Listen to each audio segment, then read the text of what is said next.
आप जो बता रहे हैं सर, इस और अभिषेक एक और जानकारी आ रही है, संभावित रूसी न्यूक्लियर हमले की आशंका में ब्रिटेन है यूके के एक्सपर्ट से शुरू किया संभावित हमले का विश्लेषण। रूस ने न्यूक्लियर हमला किया तो क्या होगा, ब्रिटेन ने कहा। संभावित न्यूक्लियर हमले से निपटने की तैयारी भी शुरू है। ब्रिटेन पर रूसी न्यूक्लियर हमले की आशंका जताई गई है।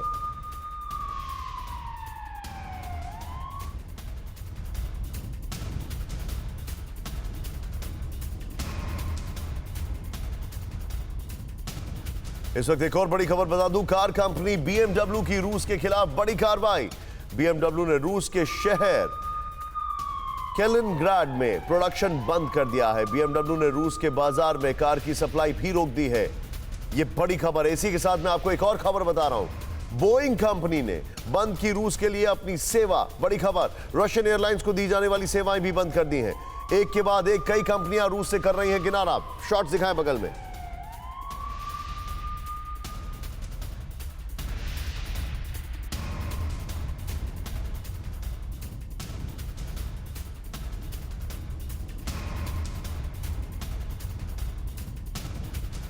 मैं सीधे चलूंगा यहां पर, मेरे साथ अंशु मैम मौजूद है। अंशु मैम, सबसे बड़ा यह है, देखिए एक तरफ तो हार्ड सैंक्शंस हैं, लेकिन दूसरी तरफ ये जो सैंक्शंस हो रहे हैं, जो सॉफ्ट सैंक्शंस हैं, जो अलग अलग कंपनीज कर रही हैं, ये सैंक्शन ज्यादा पेनिट्रेटिव है रशिया में क्योस क्रिएट करने में, लोगों में।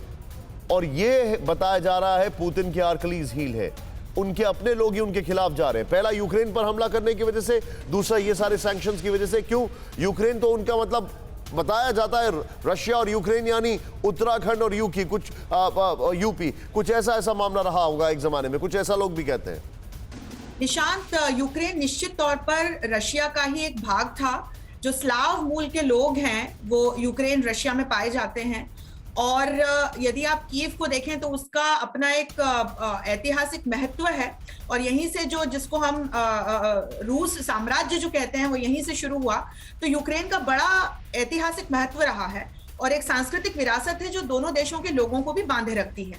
अब एक राजनीतिक बिंदु को समझने की कोशिश करते हैं। जिस तरह के इकोनॉमिक सैंक्शंस रशिया पर लग रहे हैं उसके लिए तो पुतिन मुझे लगता है कि तैयार रहे होंगे, लेकिन जिस प्रकार का असहयोग आंदोलन अब ये तमाम कंपनियां और देश और यूरोपियन यूनियन जैसे संगठन रशिया के विरुद्ध कर रहे हैं, निश्चित तौर पर इसका जो सीधा नुकसान है वो रशिया में रहने वाली जनता को होगा। और जब जनता के जीवन पर बड़ा असर पड़ेगा तो आज जिस तरह की दुनिया में हम रहते हैं निशान, मुझे नहीं लगता कि जनता फिर पुतिन का सपोर्ट करेगी। इसीलिए आप देख रहे हैं कि रशिया में कई दिनों से जब से युद्ध छिड़ा है वहीं के लोग पुतिन के विरुद्ध प्रदर्शन करना शुरू उन्होंने कर दिया है। तो ये एक लीडर टू पीपल कनेक्ट की बात है, इसे हमें समझने की जरूरत है। अंशु मैम बहुत बहुत शुक्रिया आपका, आंचल जी बहुत बहुत शुक्रिया सर आपका।